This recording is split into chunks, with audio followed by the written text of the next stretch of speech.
नमस्ते। हमारे YouTube channel मंथन हिंदी में आपका स्वागत है।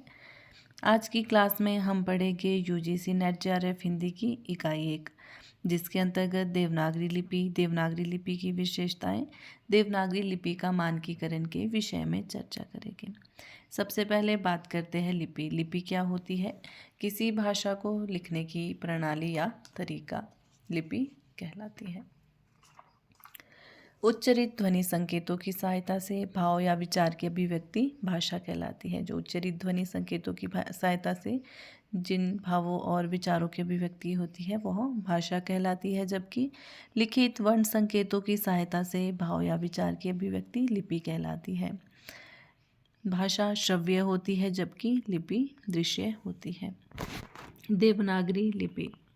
प्रत्येक भाषा की अपनी एक लिपि होती है जिसमें उस भाषा को लिखा जाता है। लिपि का आधार लिखित संकेत होते हैं। लिपि दृश्य व दृष्टिगोचर होती है। हिंदी की लिपि देवनागरी, अंग्रेजी की रोमन, उर्दू की फारसी तथा पंजाबी की गुरुमुखी है। भारत की प्राचीन लिपियों में सिंधु घाटी की लिपि, खरोष्टी लिपि और ब्राह्मी लिपि प्रसिद्ध है। सिंधु घाटी की लिपि चित्राक्षर तथा कुछ ध्वन्याक्षर थी। देवनागरी लिपि का आविष्कार ब्राह्मी लिपि से हुआ है। किससे हुआ है? ब्राह्मी लिपि से हुआ है देवनागरी लिपि का आविष्कार। गुप्त काल में के आरंभ में ब्राह्मी लिपि के दो भेद हो गए, उत्तरी ब्राह्मी व दक्षिणी ब्राह्मी। दक्षिणी ब्राह्मी से तमिल लिपि, कलिंग लिपि, तेलुगु कन्नड़ लिपि, ग्रंथ लिपि, मलयालम लिपि का विकास हुआ, जबकि उत्तरी ब्राह्मी से नागरी लिपि का विकास हुआ। उत्तरी ब्राह्मी से गुप्त लिपि से सिद्धमातृका लिपि, सिद्धमातृका लिपि से कुटिल लिपि। कुटिल लिपि दो शाखाओं में विभाजित हुई, नागरी तथा शारदा।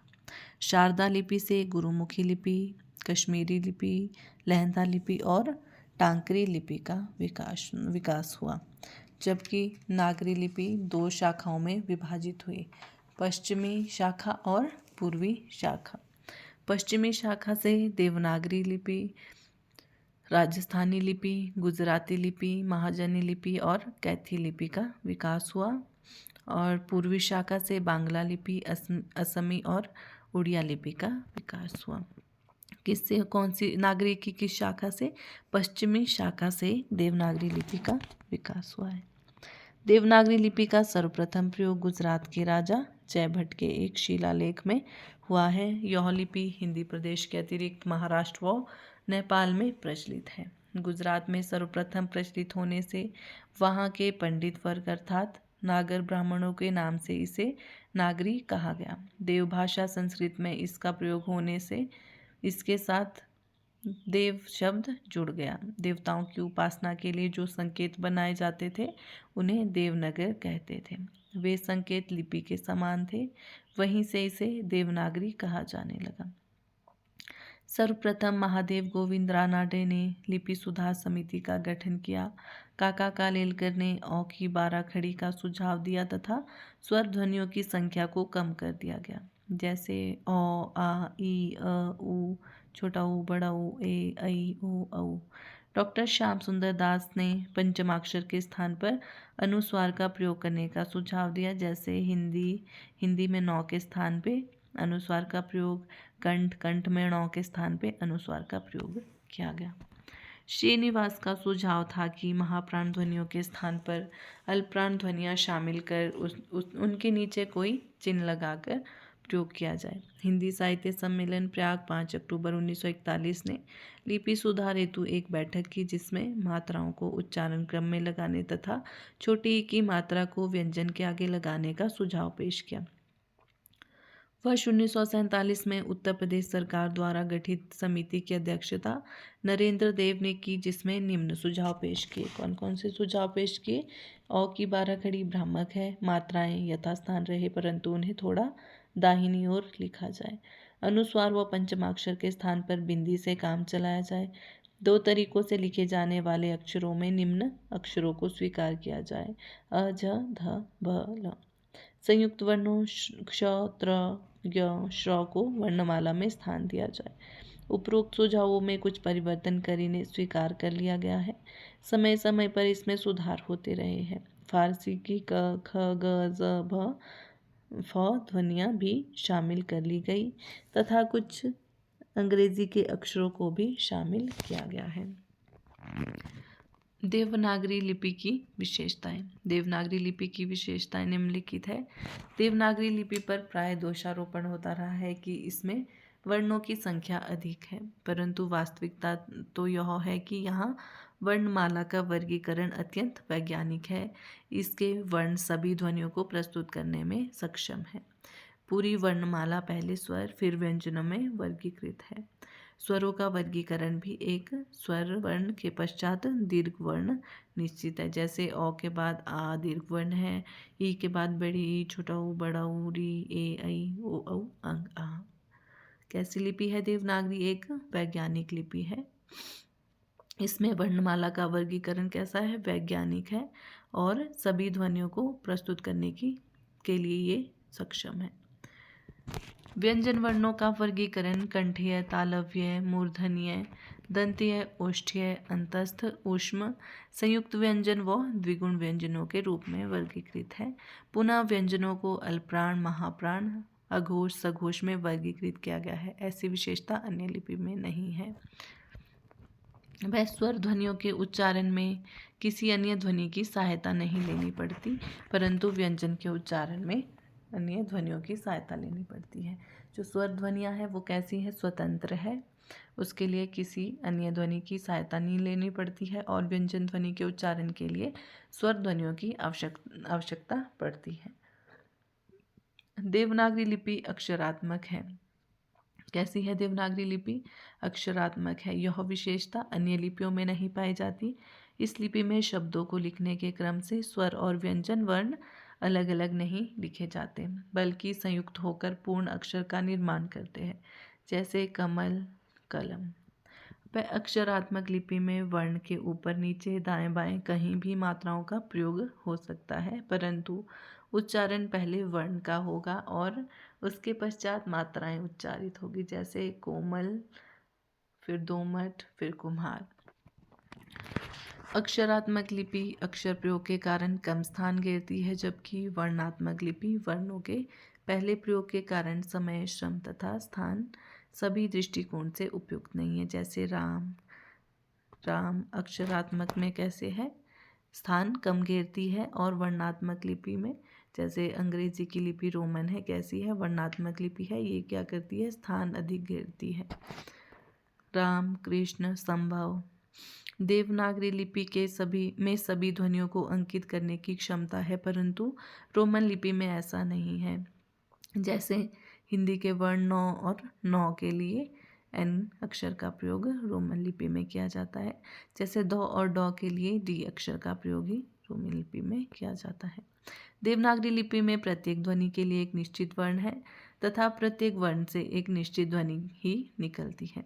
ऊष्म व्यंजन श, पेट कटा श, स को लेकर सजग रहे तो अंतस्पष्ट है। जैसे तालव्य, तालव्य कैसी ध्वनि है? श, श कैसी है? तालव्य ध्वनि है। यदि आप श का उच्चारण सही तरीके से करें तो आप श कैसी ध्वनि है? ये तालव्य है।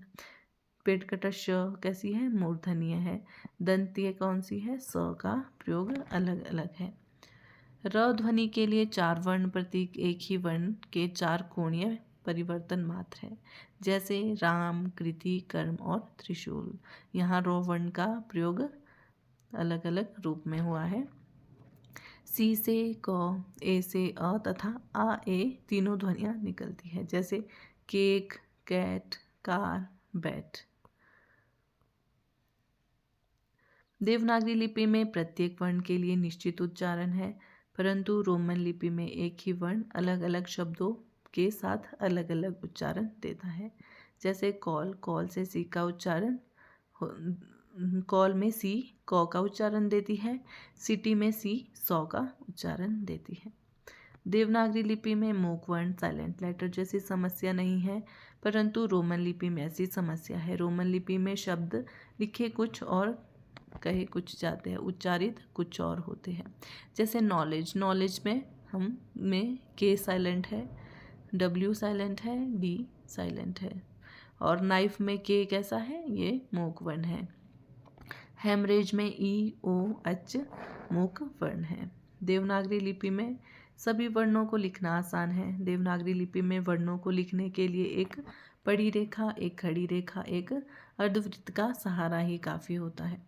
देवनागरी लिपि एक वैज्ञानिक लिपि है। शिरोरेखा के कारण भी देवनागरी लिपि की वैज्ञानिकता स्पष्ट है, क्योंकि इसके कारण वर्णों व शब्दों के बीच अंतर किया जा सकता है। ये थी देवनागरी लिपि की विशेषताएं। अब है देवनागरी लिपि का मानकीकरण। देवनागरी लिपि विश्व की अन्य लिपियों की तुलना में वैज्ञानिक है। किसी भी लिपि के आदर्श होने के लिए निम्नलिखित शर्त होनी चाहिए। कौन कौन सी शर्त होनी चाहिए लिपि के आदर्श होने के लिए? कि वह लिपि दुनिया की किसी भी भाषा को अंतरित करने की क्षमता रखती हो, प्रत्येक ध्वनि के लिए स्वतंत्र वर्ण प्रतीक हो, किसी वर्ण प्रतीक से एक से अधिक ध्वनि उच्चारित ना हो, शब्दों को लेकर लिपि अर्थभेद ना हो, उस लिपि में भूमंडल की लिपि होने की अर्हता हो।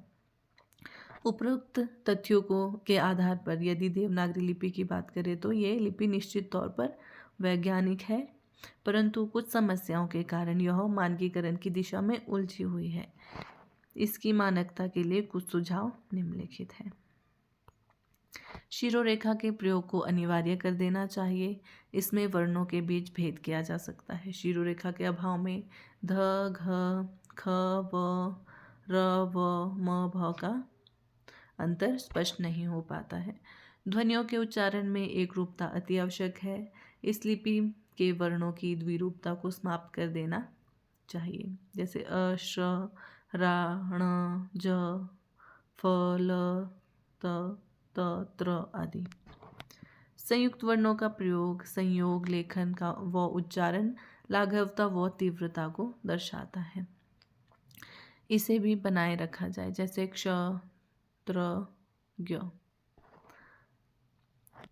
वर्णों को संयुक्त करने की प्रक्रिया चाहे आसपास हो या ऊपर नीचे, दोनों ही स्थितियों में वैज्ञानिक है, जैसे मिट्टी, मिट्टी, लट्टू, लट्टू। र ध्वनि को के चारों प्रयोग वस्तुतः अलग अलग न होकर रॉ के कोणीय परिवर्तन मात्र है। इनका प्रयोग हूबहू किया जाए। रॉ का चौथा प्रयोग मूर्धन्य वर्णों में किया जाए, जैसे राष्ट्र, ट्रक, ड्रम, टुंड्रा आदि। संज्ञा शब्दों के अंत में ई का प्रयोग होना चाहिए, ये का नहीं। किसका प्रयोग होना चाहिए? ई का प्रयोग, जैसे भलाई, पिटाई, कमाई। भलाई ये नहीं करना, इसका पिटाई, इस तरह से नहीं। नासिक ध्वनियों एवं उसमें प्रयुक्त वर्ण प्रतीकों के संयोग को लेकर यदि सजग रहा जाए तो इनमें से किसी प्रयुक्त होने को हटाने की ज़रूरत नहीं है। ये सभी प्रतीक एक दूसरे से अलग व अर्थभेदक है। नासिक वर्णों को अनुस्वार तथा अनुनासिक में बांटा जाता है। अनुस्वार ध्वनियों के उच्चारण में नाक की भूमिका होती है, जबकि अनुनासिक ध्वनियों के उच्चारण में नाक और मुंह दोनों का सहयोग आवश्यक होता है। अनुस्वार ध्वनियों के उच्चारण में बिंदी या बिंदु के प्रतीक का उपयोग होता है, जबकि अनुनासिक ध्वनियों के लिए अर्धचंद्र बिंदु का प्रयोग होता है। ठीक है। अनुस्वार ध्वनियाँ प्रत्येक वर्ण के पंचमाक्षरों के रूप में ही जानी जाती है, जबकि अनुनासिक ध्वनियाँ अलग अलग होती है। अनुस्वार ध्वनियाँ पंचमाक्षरों के लिए प्रतिस्थापक प्रतीक बिंदी या बिंदु के अतिरिक्त कहीं कहीं अर्धपंचमाक्षर का प्रयोग भ्रम का कारण हो सकता है, परंतु यह प्रयोग वैज्ञानिक है। आज की क्लास में हमने पढ़ा देवनागरी लिपि, देवनागरी लिपि की विशेषताएं और देवनागरी लिपि का मानकीकरण। आज की क्लास में इतना ही। धन्यवाद।